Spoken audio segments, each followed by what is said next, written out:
¿no? De manera que no le estoy dando mi mejor producto, sino un producto cualquiera y aleatorio dentro de la cadena de producción. Con lo cual, en realidad es como un sello de calidad, ¿no? O sea, yo lo que haría es exigirle a vuestros proveedores que los paneles tengan el Solar Key Mark. Porque además el Solar Key Mark, no sé si es cada año o cada 2 años, es un sello que no es perenne, no es tipo... Estamos en 2010, no te pueden dar un Solar Key Mark del 2006, porque seguramente en el 2008 ya ha perecido, ¿no? O sea, como el Solar Key Mark cada año, cada 2 años, van renovando ese ensayo para que realmente confirmes que estás manteniendo la calidad del producto. ¿Sí? Entonces es una manera de este enredo desenredarlo un poco. ¿Sí? Igualmente el ensayo con la normativa EN 12975, que es la normativa de ensayos de paneles, te la van a hacer estos centros de investigación. O sea, una cosa no quita la otra. Después hay como este sello de calidad. Claro, esto también ha pasado mucho porque con la invasión de productos chinos, ¿no? Es como, hostia, no es lo mismo, no es lo mismo comprar un producto alemán que un producto chino. ¿No? O sea, no es lo mismo. O sea, no es el mismo precio, tampoco es el mismo rendimiento. En algunos casos a lo mejor sí, pero por norma general no. ¿Sí? A día de hoy. A día de hoy. Entonces, muchos productos chinos tienen el Solar Key Mark. Entonces, los que lo tengan, pues perfecto. ¿Sí?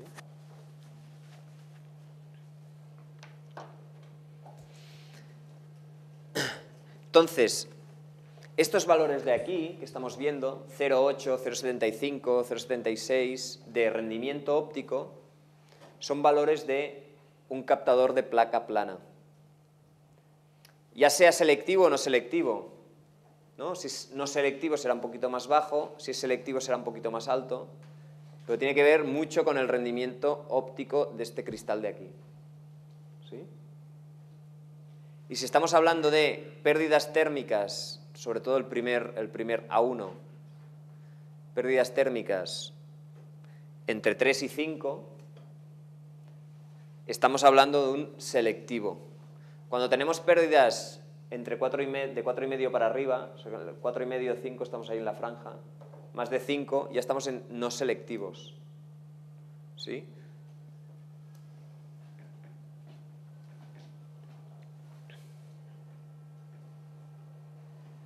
O sea, los vatios por cada metro cuadrado y grado Kelvin que perdemos son más, ¿no? Estamos por más de 5 vatios por cada metro cuadrado que perdemos, ya es no selectivo. ¿Sí? Tenemos mucha emisividad. Y esto nos permite saber simplemente con la curva de rendimiento qué tipo de captador, si tenemos un selectivo o no selectivo. ¿Sí? Después están los tubos de vacío. ¿Qué es un tubo de vacío? Vienen de la tecnología de los fluorescentes, ¿no? En las que hacen un tubo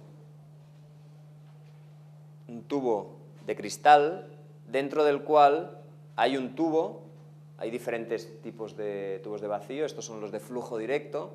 En este caso hay 2 tubos concéntricos, por el tubo de en medio, no sé si se llega a ver bien en la imagen, viene el fluido, que viene hasta el final, y por el tubo exterior, que es el que está en contacto con esta aleta, que es la que lleva el tratamiento selectivo, se va calentando el fluido, ¿no? Y en su paso hacia de abajo a arriba, va calentando el fluido que lo vamos llevando al acumulador.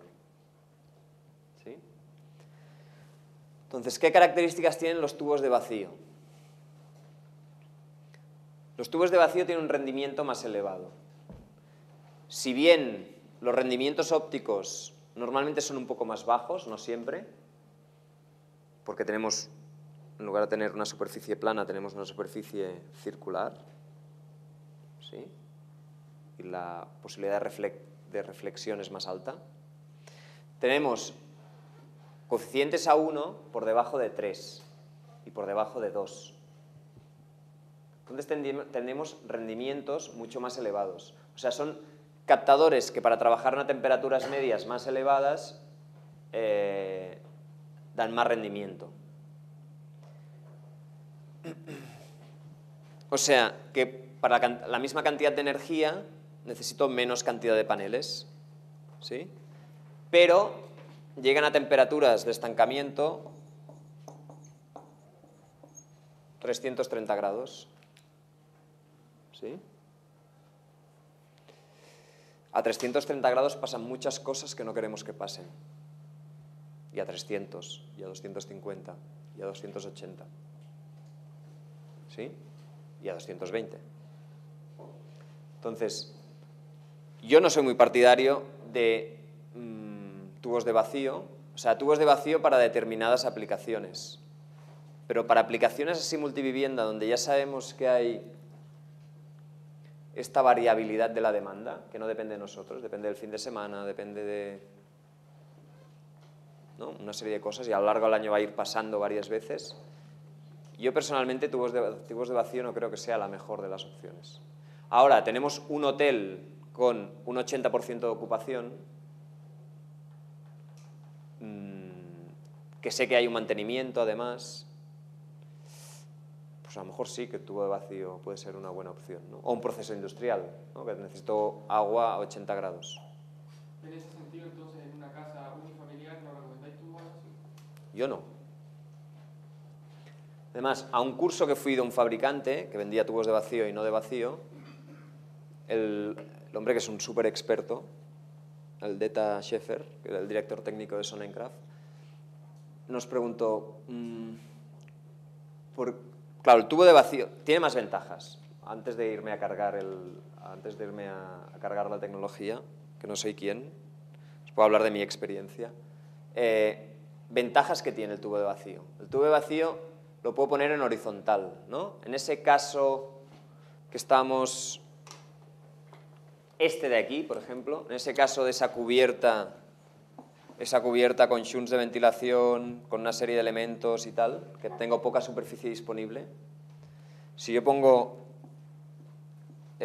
captadores normales con una inclinación, ¿sí?, voy a tener que dejar una distancia para poner otro captador, ¿sí?, y esta distancia de aquí va a ser la distancia que dejo por sombras. Un captador de tubo de vacío podría ponerlo horizontal, como se ve en la foto, ¿sí?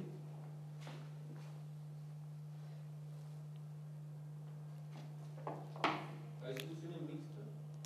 Espera. Lo podría poner horizontal y ocupar toda la superficie, ¿no? Zonas donde tengo poca superficie útil, es posible ponerlo.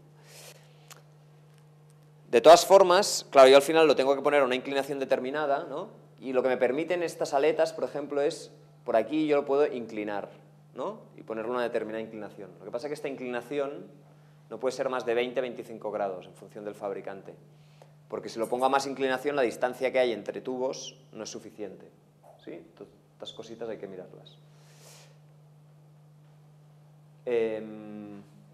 Ahora voy a la pregunta, Pero lo que me decía Deta es, ¿por qué no hacen los tubos de vacío con una caja cerrada? O sea, ¿por qué lo ponen tubos individuales? ¿Por qué creéis? Al recambio, la manutención. Para la manutención, porque hay que recambiarlos, de vez en cuando hay que cambiarlos, ¿no? ¿Y el tema que sean curvos también nos permite mejor el aprovechamiento con el movimiento del Sol? ¿La orientación no es más eficiente en un elemento curvo que en un elemento plano? No sé si es más eficiente en un elemento curvo o en un elemento plano. Lo que el tipo de cristal que utilizan tiene más reflexión, pero sí que es verdad que tiene a primera hora de la mañana, o sea, esa perpendicularidad que nosotros buscamos a la superficie la tiene durante más horas del día. Pero al mismo tiempo es un cristal que tiene más reflexión, por el tipo de cristal que es, y sobre todo tiene menos pérdidas térmicas porque esto está al vacío. Al estar al vacío, no hay, o sea, hay el vacío dentro, y ese vacío hace que el calor no se pueda propagar por ninguna superficie, ni por el aire, ni por la espuma de poliuretano, ni por el perímetro metálico, ¿no? Eso lo que hace es que tenga menos pérdidas térmicas.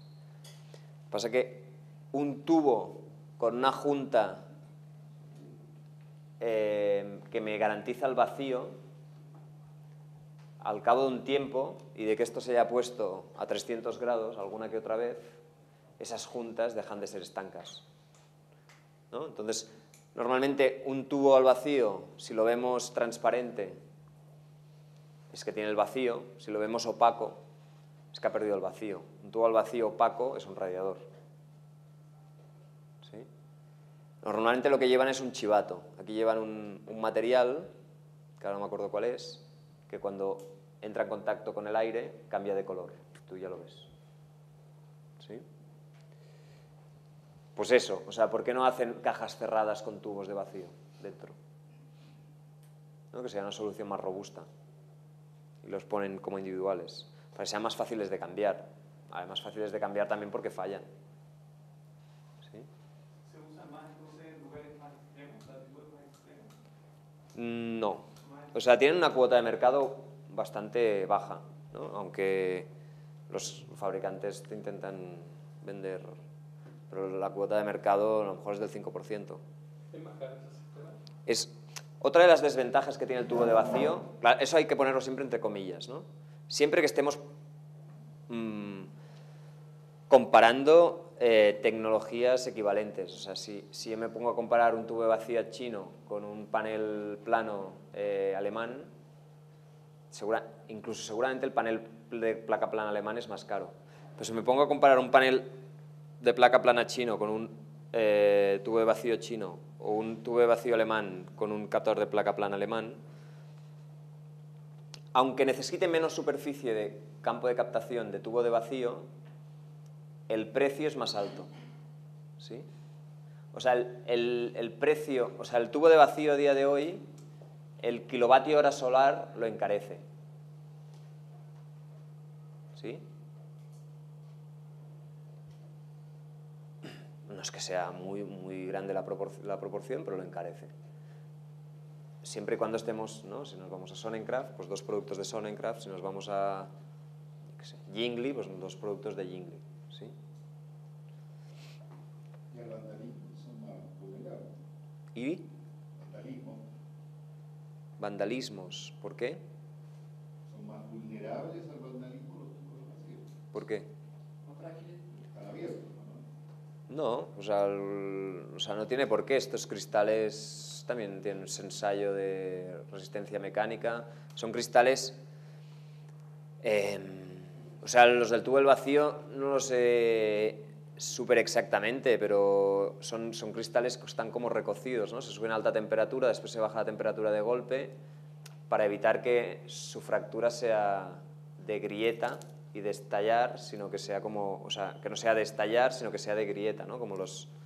Parabrisas. Sí, el parabrisas del coche. Entonces, aguantan 130 kilómetros a la hora de una bala, ¿no? Es como... o sea, como si simulan un granizo, ¿no? Y el cristal tiene que aguantar. Pero no es la problemática más grande. La problemática más grande de este tipo de productos es, una, que llegan a temperaturas muy altas, y cómo se gestiona esto con el resto de elementos de la instalación, incluso con el líquido que irá dentro, que a esa temperatura se degrada, precipita el anticongelante y se coagula en una serie de cosas. ¿Y qué elemento de la instalación te aguanta 300 grados? Que no sea súper caro. Yo puedo encontrar una llave de paso que me aguante 30 atmósferas o 30 bares y me cuesta cada llave 1 euro.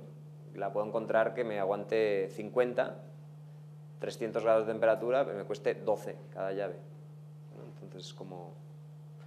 A verlo, haylo, pero no estamos haciendo una instalación de energía solar de baja temperatura, no una base petrolífera, ¿no? O una central de ciclo combinado de gas. Entonces, para mí lo problemático es esto.